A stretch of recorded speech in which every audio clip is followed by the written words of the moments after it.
welcome to episode 1, Is This Okay?, with our guest speakers Andrew and Rachael. Today we'll be covering the topics of consent, victim blaming and power and privilege. Over to you. Yeah, so I guess a bit of a look into what we do. My name's Rachael, so I coordinate the R for Respect team down at YFS. So we're a youth-led initiative looking at preventing DV and forms of DV through peer education. So basically what we do is go out into high schools and community groups and just have a bit of a chat with young people about their ideas around healthy and harmful relationships. And we delve into topics like consent, victim blaming, coercive control, and just get them to plant a seed in their minds about what is a healthy relationship and try and challenge, I guess, some of the harmful rhetoric that's out there in society, what we've grown up with, and how can we make a healthier, safer future for everyone. So yeah, I guess in a nutshell, that's what R for Respect does. We're established in 2015 at the back end of 2015. I think at YFS, Andrew can probably speak to this as well, but there was a huge identified need for prevention. There wasn't a lot going on. However, we were seeing at YFS particularly a huge rise in DV through the men's program. So through R for Respect, they thought it was a great way to start something on the other end of the scale, something super grassroots, youth-led, and it was all kind of started from there really. But yeah, if Andrew... Yeah. Well, Rachel's pretty much explained everything anyway. So Andrew, work for Men for Respect, so coordinate that program there. So similar to R for Respect, it's the same peer-to-peer model, but it's just a group of young men trying to educate other young men and empower them to foster healthy and respectful relationships. But also sit on the Queensland Domestic and Family Violence Prevention Council. So it's just the government set up that council to support the third action plan. So I joined last year. It's been really well. I'm passionate about prevention, passionate about working with young men. So it's why I joined the program anyway. So yeah, a bit about me. Born in Sydney. Sure. That's awesome. Lived the Tongan. Blue support or whatever. Now I'm in Queensland. Cool. Awesome. Cool. Well, let's move into our first question, which is quite a large one, but I feel like it's a simple one, is what is consent and what counts for consent? Anyway, so how we like to teach consent in the Men for Respect program, and some of the work R for Respect does, so we just like to break it down into like 3 aspects. So consent's clear, it's enthusiastic, and it's ongoing. But what we started to see when working with young men is their understanding and knowledge in consent, it's improving. But what we saw was their understanding consent it's more just a legal requirement. Yeah. So you ask them, what's consent? They say, you got to gain consent, or you get in trouble by the police, or it's legal. So what we've tried to do in the program anyways is try and flip it and look at it on the other side, that it's not just a legal requirement, that it's like a basic human right, like it's the right thing to do as a human, rather than I'm only gaining consent because so I don't get charged or I don't get in trouble. So that's how we try and attack it. But if you want to add anything else on your end. Yeah, I guess like we really, both programs are so aligned values-wise that we use the same kind of messaging. Like particularly in Men for Respect, the messaging for young boys does tend to have to be a bit more, I guess, watered down and drip-fed that information through over time with young men for the attitude change that we want to see. But in R for Respect, it's the same kind of concept of being clear that real consent is enthusiastic. So the person wants to be there. It's clear that they want to be there through their body language, their verbal communication, those communication cues, but also telling like young people, how do you know that that person's communicating? So like picking up, knowing how to read those cues, because we find like not many young people have those conversations ever, whether it's in like sex ed classes at school or even like conversations with their own parents. For whatever reason, sometimes that's cultural barriers, especially here in Logan, or religious factors or whatnot. So for us, it's been crystal clear about, like, again, consent's not just this legal thing you've got to do. It's actually a responsibility we've all got as, I guess, good human beings.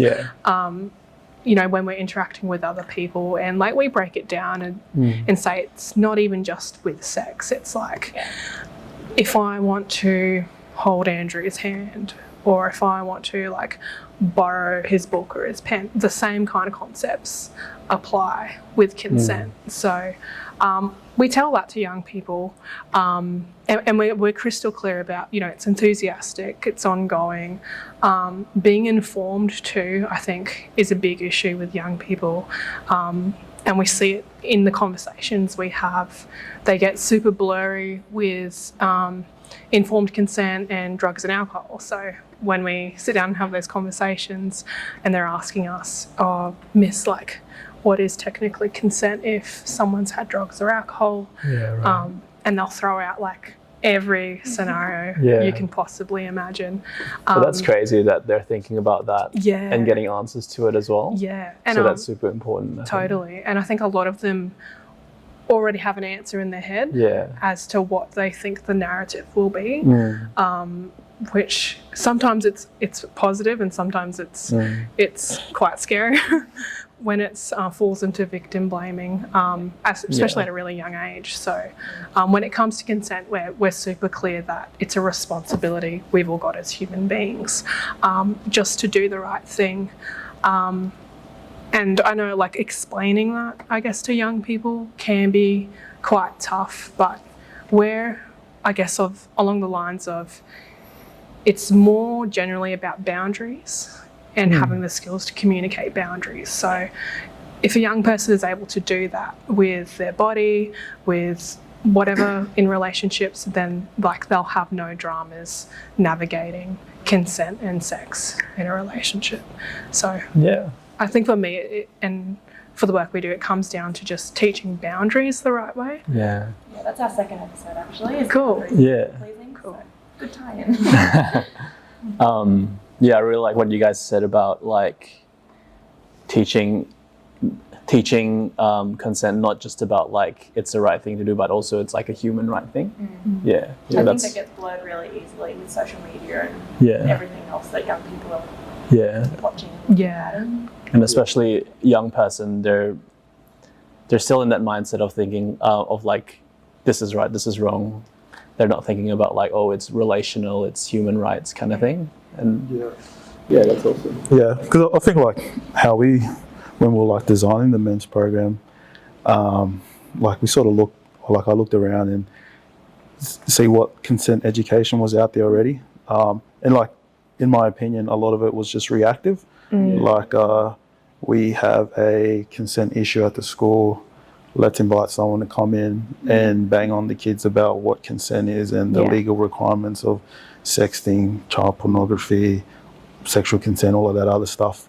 But how I wanted to approach it was that a lot of the kids and a lot of the young people, they don't have the capacity to understand the complex issues. And like we all know, like consent has changed in like the last 10 years and how it looks like, and the laws that are coming in, it's always changing. So like the knowledge is increasing, but the capacity is still the same. So like my opinion and how we try and run the program is like, let's build young men's capacity and understanding to understand consent and how complex it is. So how we do that is like we run an 8 to 10 week program with the boys. So before we touch on consent, it's in like week 5. But like the weeks before that, we're trying to build their values of empathy, and like empowering someone to be more empathetic upskilling their value system of empathy can come in handy with like victim blaming. So when you hear a story of a female coming out or a female survivor, you're not going to jump on and say she's a liar. Yeah. Or that's it's all false. But you could also use it in consent, like how we all set boundaries. Like, how would you feel if people were just walking over you, or you had no boundaries, or some of your privileges as a human was taken away from you? So it's like trying to attack consent education from that perspective. Yeah. Kind of like building a capacity, like a bigger foundation of capacities, which includes consent, but it also affects so many other parts of human relationships. Yeah. And I'll probably ramble on a bit, but like that's what I was trying to say. Like a lot of it when we first started was just reactive. Like, there's a consent issue at our school. Can you come deliver consent? Yeah. Dealing with the issue while it's too late. It's already happened. You can't stop that. Yeah. Awesome. All right, so we'll move on to the next question, which is, what factors impact consent? What counts as a lack of consent? Rachel? I think we touched on it a bit earlier, but I think from my understanding, I think the factors that really impact consent, like enthusiasm, obviously, so clear communication from everyone involved. Being informed, I think, is a big issue too. Like, the young people who are being caught up in issues around consent, particularly young girls, aren't like fully informed of what might happen to their bodies. So like going into situations fully aware, and parties are communicating so that there's a shared sense of safety there. Because even like just generally, like outside of consent, the culture around sex isn't very positive. So when you're dealing with a culture around sex that isn't very positive, and then you're trying to talk about consent, a lot of that falls back on young women to kind of, like, it's not on young women to communicate their yes or no purely, it's on everyone involved, and particularly young men, to check in and make sure that person feels safe, and to make sure like they're not crossing any boundaries, because it's human nature, obviously, to make mistakes, but like accountability for actions, which is what we teach in Men for Respect. Accountability and checking yourself to make sure you're not harming another person. So I think being informed, like young people being aware of what's happening, and also knowing their options as well, having the right tools to navigate boundaries, navigate those conversations, even navigating like sexual health. Like, people like to think consent and sexual health are like two totally different conversations, but like, how can a young person navigate consensual sex without any support around like reproduction or sexual health? And especially for young women, we know in our community that's a huge struggle, even altogether navigating. So I think having those conversations and making young people feel informed is a really good start, in terms of like things to consider and weigh in when we're looking at consent. But Andrew, I guess if you had anything.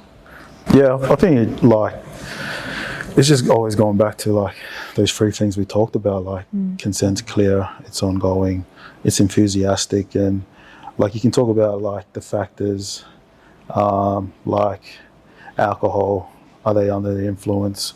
It's just going back to like those three things, like it wasn't enthusiastic. So like a lot of people don't know, like if someone's under the influence, they really can't give consent.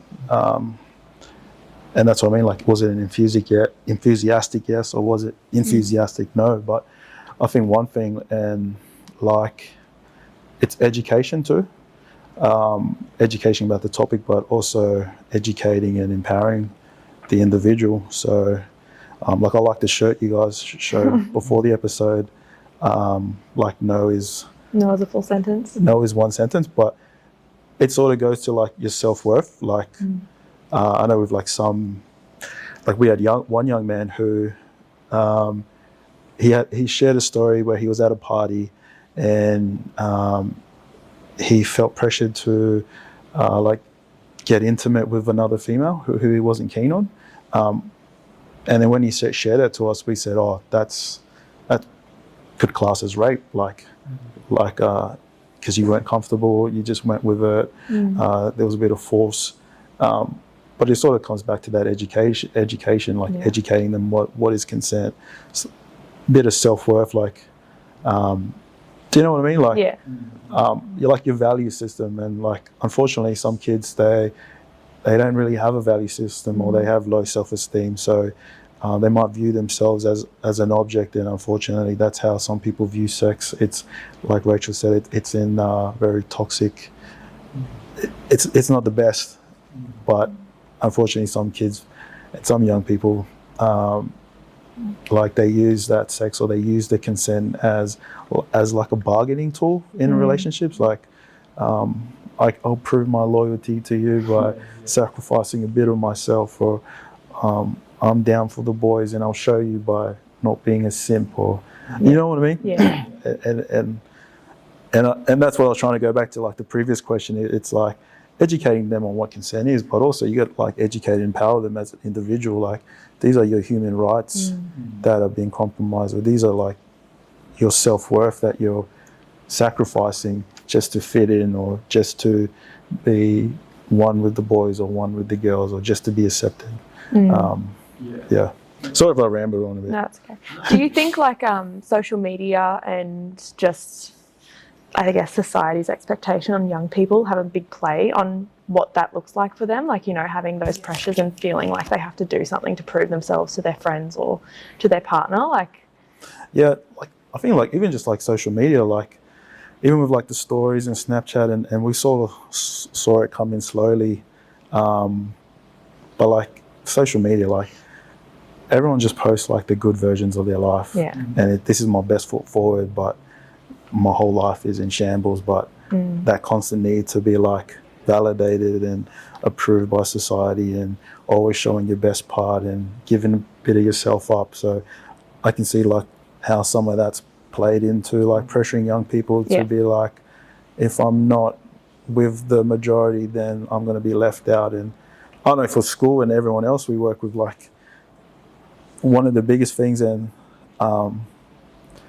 like a couple of times we've asked young boys like, what's a young man, and what's a real man look like, or what's a respectful young man looks like, and they'll tell you like from top to bottom, like, and they'll paint out the most respectful young man, and then we ask them, well, what's stopping you from doing that? And they said, well, after high school I'll be a respectful young man, or I'll start being this real man after high school. And then we ask them why, and they're like, well, I need to survive. Like, it's a survival tool to be the disrespectful young man, or be the person who fits in with society's expectations. And so That's okay. yeah. I'll move on to the next one, which is what or how does power and privilege have to do with consent? So, I mean, I think like it's pretty obvious, like power and privilege has a huge role in consent and how that plays out, and power and privilege can look different in many different settings, whether that's like a difference in gender dynamics, or race class dynamics, or age or profession. I think power and privilege can play out very differently. And we've had these conversations a lot, and especially with young boys too, and even young women in our sessions who are naturally curious about sexual consent, and asking like technicalities around like the law, especially with minors, and what that looks like in Queensland. And rather than just like telling them, oh, this is the law and you should follow it, we'd rather have a conversation about why that law is there in the first place, and why certain laws are there to protect minors, especially from being taken advantage from someone who is in a position of power and privilege, and talking about like when someone does abuse that power, what does accountability look like, and what does owning up to your actions and the harm you cause on someone else, because often like the narrative is if there's a younger female victim and maybe an older male offender, like we see it in media all the time, of they'll come up with some way to say that, you know, she was somehow inviting or asking for it to happen, like it was through her behaviour or actions or the things she was wearing.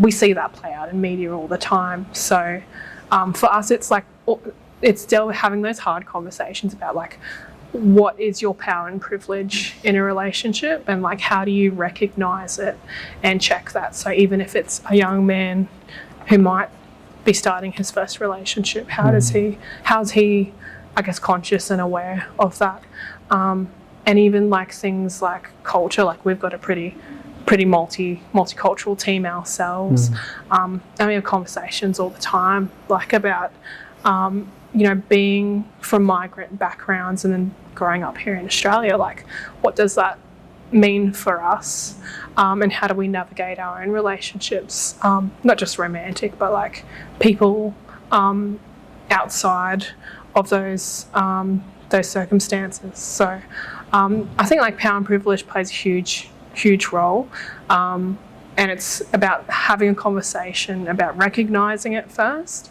That way we can kind of hone in on responsibility and hone in on accountability, similar to conversations around empathy, so that we're not, even if it's unconsciously, putting it back on young women and being like, it's your job to do all the work, because we know girls have been doing the work here for a long time.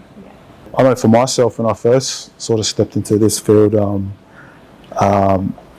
my girlfriend at the time, now my wife, I wasn't aware of a lot of the male privilege or the male entitlement that I had until like I was in these conversations or in these rooms, and I know like as an ethnic young male, especially in Logan, you sort of feel like you don't have a lot of privilege.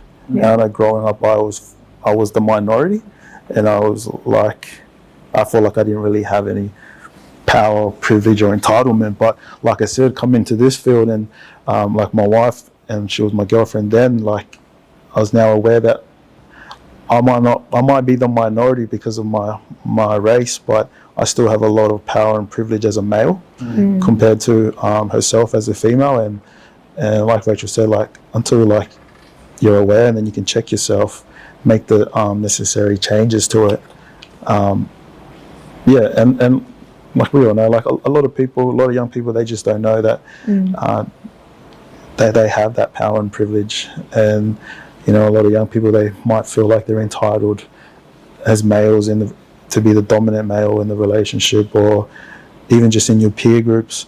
Like I know in the groups of boys, there's always like that one leader, and he has the power amongst his peers. And I know like there's that notion of for the boys, like whatever you do, it's for the boys, like you can't dog the boys. So again, that's, you're giving up a bit of yourself and a bit of your powers and privileges to the big dog of the group, and they might abuse that power by expecting you to do things that may cross your boundaries, or force you to do stuff that without asking for your consent. So stop me if I ramble too much. No, I think that's good. Yeah. Rachel, you talked a bit more about victim blaming as well, and the next question kind of dives more into that. What is victim blaming, and why does it happen? Yeah, I think victim blaming, I mean, it's quite obvious in the name, is really what it says it is, and it's I think our society's way of trying to quickly find someone to put the blame on for something that goes wrong, instead of like it's a band-aid fix for a bigger problem. So victim blaming is, say someone gets assaulted, and we as a society, or maybe the media says, what they were asking for it, or it came down to what she was wearing, or they shouldn't have been walking around that dodgy place late at night. What were they thinking? And that commentary comes up in the media time and time again every time a woman gets assaulted or worse. And I think that narrative is still largely being left unchallenged because I think as a country we're afraid of accountability and we're afraid of calling it for what it is, and it's men's behaviour and it's men's violence. So for me, victim blaming it's a band-aid fix for a bigger problem, and it's almost like this natural reaction that we've all got because we've been raised as young people from when we were babies to now to see women in a particular way, particularly sexually, and judge their sexual interactions a certain way that we don't judge men when they have sexual interactions with someone. So that whole victim blaming mentality, we know it can happen to boys, of course, but it's definitely not as severe, and it's not to the scale that we see with women and girls. Obviously, like, it's harmful. I think it's absolutely like a horrific way to even let alone discuss someone's traumatic experience. It does little to help the survivor, and it does little to, I think, try and build a better culture, which is what we need. So for sure, I think it's harmful, and it's something every day, like, we're coming up against with young people's attitudes. And unfortunately, while we are seeing progress, we're also seeing elements of victim blaming coming up, I would say, earlier with young people, and especially like with young boys. Like, we went to a private school recently in Brisbane, After Respect, to run some sessions with young men, and some of the views that we're seeing just from those conversations. But we were glad we could have those conversations, as alarming as they were. Those young men felt safe enough to open up and share what they honestly believed was the right point of view. But it's scary to think that, like, this is our next generation in Brisbane who think it's okay, like, if a woman is asleep, that's a license to go ahead. That to me is really scary. And that's why I think victim blaming, even if it's subtle, can still do just so much harm. Yeah, that kind of answered our next question, actually. So I'll pass on and push forward with that one. Yeah. This one's a long one. I don't know if you want to... Oh, you can go. Yeah. The prevalence of victim blaming in our society is ingrained and occurred throughout our history, so it is also ingrained in many of our minds. Many people have victim blaming thoughts, sort of like a knee-jerk reaction, due to the years of social norms and gender inequality. So what can we do when we see these and have these thoughts?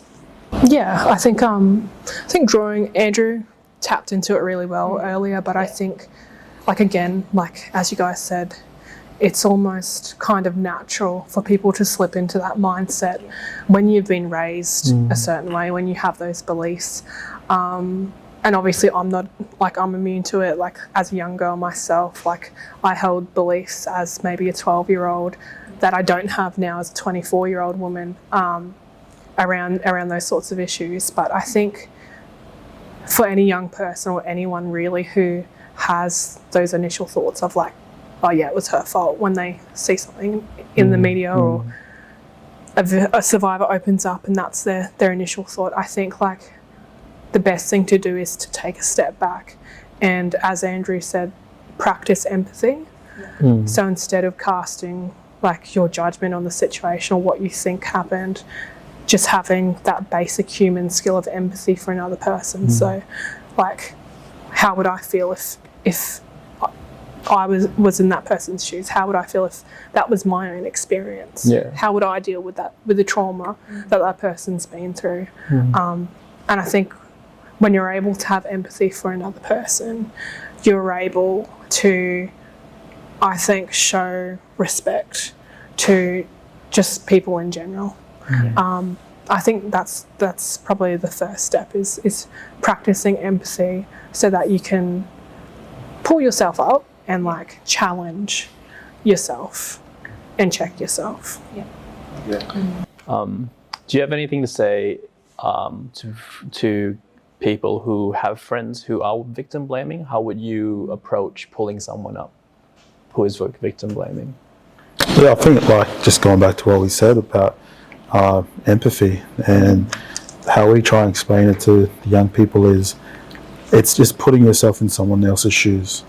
So if you have a friend or you know someone who may be victim blaming, or a friend who always jumps at the news reports of a female survivor and say that's cap, or she's a liar, or she's only doing it for money, and it's asking like, how would you feel if you were in her shoes? And like we all know, like there's higher rates. Women are reporting their violence to police, but there's like a large proportion of women who aren't reporting the abuse to the police. So telling that story to them and being like the women that actually come out are like a small minority of the women that are actually experiencing abuse. So again, put yourself in her shoes. She's now had to come out from the shadows or from the dark and say, hi, I'm vulnerable and I've been abused and this is my story, for then the whole public and society to just like stone her and say she's a liar, she's only doing it for clout, or let's just stone her because she's a liar. So putting themselves in her shoes, like from step by step, like got abused, was hiding about it, now went out, spoke to the police, and then now her story's shown all over the news, and then now everyone's calling her she's a liar, she's a gold digger, whatever they want to say. Like, how would you feel? And like, I know with a lot of young men, when you take them through that step of living life in her shoes or living that experience in her shoes, it like a light bulb clicks. Even just saying like, what if it was your mother? What if it was your sister? They even click even deeper, because then now they're visualizing a female that they can connect with, go through it. And a lot of times, like you can see the light bulb click right in front of your eyes, and they're like, oh, yeah, I probably feel like I probably wouldn't come out myself, or that'd be pretty tough. And then again, like, what can you do as a male or someone with privilege or someone with that power? What can you do when you see someone come out? And like one activity we do with the young boys is like an empathy activity, and one of the questions or scenarios we ask them is we play like Never Have I Ever, and we ask them, one of the scenarios is like, I've never had my period, and like we know, like it's an obvious question, all the boys laugh because it's like, oh, only females can have their periods, but then we start questioning like, what is a period and how does it come about, and putting them in the shoes of you're out playing sports and period comes out, how would you feel? All the feelings that women may have, the cramping, the getting up every morning during your period to come to school with the feeling, like how would you feel? And a lot of the boys, once they start putting themselves in that situation, they're like, yeah, I'd probably stay in bed, or that'd be embarrassing, or I guess that's pretty strong of her or strong of them to go through that and still live life day to day. Yeah, cool. So the last question we have for you guys is, how can our cultures impact power and privilege in relationships? So you guys touched on before that, like, living in Logan, we are a very multicultural community, and we do see a lot of different ethnicities and cultures and religious beliefs and backgrounds, and I know that in itself is sometimes a little bit tricky to navigate with consent and boundaries and relationships, because it is different across the board. So I guess, coming from you guys, what would you say? Well, I think like for myself anyways, like Logan's a beautiful city to live in and work in, because it's like it has over 200 Yeah, it's like two languages or cultures in one city. I think it's like the most diverse city in the world. But for me, and I've been thinking about this for a while now, like Logan, although it has like that many cultures in one city, Logan still has an identity and culture itself. Like whether we're the underdog or everyone's proud of the community, and like if your neighbor needs some help, we all stick up for each other, and no matter how much the media may bash the community, we still band together. So there's that culture there. But I think as a culture as a whole, especially the culture of men, like it needs like a whole new culture shift and culture change has to happen. And these are just my opinions anyways. Like a lot of society was built and created by men, and unfortunately a lot of those structures in society was built on like racism, sexism, misogyny, a lot of that stuff. So it's evident in some of the culture or society that those structures are still evident in. So we can polish it as many ways we can, but I think if you want to eliminate it, you need to like the whole culture needs to be shifted and changed. That's my 2 cents anyways. I mean, I'll just build. I guess I had similar thoughts too. I think there's a difference between like the impact of some really beautiful ethnic groups and cultures here in Logan, and then also like our collective culture as a city. But I think like even for me, like my parents are like first generation Australians. I have a Filipino father and a New Zealand Maori mum. And I, particularly like on my mum's side, the discourse around domestic violence and sexual assault is really negative when it comes to our culture. And we see that, like I see that even today in the young people I sit down and talk to who might be of my own cultural background, and they've either lived that experience or that's all they've grown up knowing is deviant sexual violence. And obviously that's linked to like being colonised and you know, a lot of families, I know for Andrew and myself, like we have families who migrated from their home countries here in Australia for a better life. So even being a migrant here in Australia alone is really, really challenging. I think the government doesn't make it easy for migrant families. And obviously, like, amongst all those hardships and challenges, it doesn't surprise me that there is no room to discuss consent. There is no room to discuss respectful relationships. Like our families, and at least for my own culture, my own cultural groups, like when you're moving, you're geared to survive. So, and I see that impact in a lot of young people in Logan where they're still in that mentality of I've just got to survive. So having those conversations and breaking down and being like, look, I understand where you're coming from, because like I'm either of your culture or my parents share a similar experience, but what we're being taught growing up isn't actually healthy, and it actually isn't okay, and it isn't true to our culture. Like I know, particularly for New Zealand Maori people, like domestic violence wasn't an issue pre-colonisation. We were very like matriarchal culture, very peaceful culture, but violence was kind of born out of being colonised. So I kind of debunk that with young people and being like, violence isn't a cultural issue. It's a cultural issue in the sense collectively as Australians we have a cultural issue, but domestic violence isn't something that is a part of us, and it's something that we can actually change if we're willing to look it in the face and be better people. So for me, when it comes down to culture, I'm always willing to acknowledge it with young people, but I'm pretty clear in that it's not an excuse to be violent, and it's not an excuse to carry on perhaps the way our aunties or our uncles or our grandparents did. So yeah, that's me.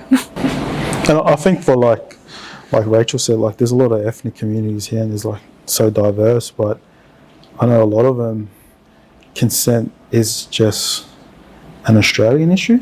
Yeah. So as long as we're living in Australia or we're living in Queensland, these are the Australian and Queensland laws, which goes back to what I said earlier, but a lot of them just view consent as this is the requirement of the land and these are the laws of the land. But when I'm with my own culture or with my own community, it doesn't exist. And like we've seen a lot of young people who are still living that double life where they're scared to speak up to elders, or they're scared to challenge unhealthy parts of their culture. But then when they go to school or they're out with their peers, like they're experts on consent and they preach hard, but it's sort of living that double life. And I think which is why I love working with young people and prevention, is we all come here and say Logan City as young people, and they literally have the power to now create their own identity and their own culture. Like even though we come from all these communities and other countries, that when we come together as a collective, we actually have the power to like, this is the new standard. Yeah. This is the culture that I want to be in. This is the culture that I want for my children and the future generation, and live it. And like I've been in this field for maybe nearly 10 years now, but we're starting to see that now. Like a lot of young people are standing up and saying like enough is enough, and I'm sick of living this double life. Yeah. And this is the standard that I want to live in. And like I said, it's sort of regaining some of that self-worth that over years and over generations they've had to sacrifice just to fit in, or just to survive, or just to be accepted. So does that answer the question? Or Yeah, that does. Rambled I just have one other question: is if there are any young people or young men that want to attend like your groups, like is that possible, and like how can they do that?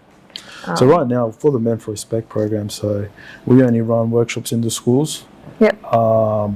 But again, like we're flexible, like we're open if any other community organisation wants to provide a space and get interest from other young men around the local area to meet with us every week in Logan. Like it's definitely something that we can do. Yeah. Like I said earlier, we just recruited 2 young male ambassadors on scholarships to join the Men for Respect program. But again, like we're always looking if anyone wants to get their foot in their door or be exposed to that area or have an interest in prevention and working with young men. Cool. Awesome. Thank you. Well, thank you so much for joining us today. We really appreciate your time and your knowledge. Tune in next week for episode 2 about boundaries and people pleasing with Amy from the Centre for Women & Co. Other than that, thank you so much, and we'll see you next week. So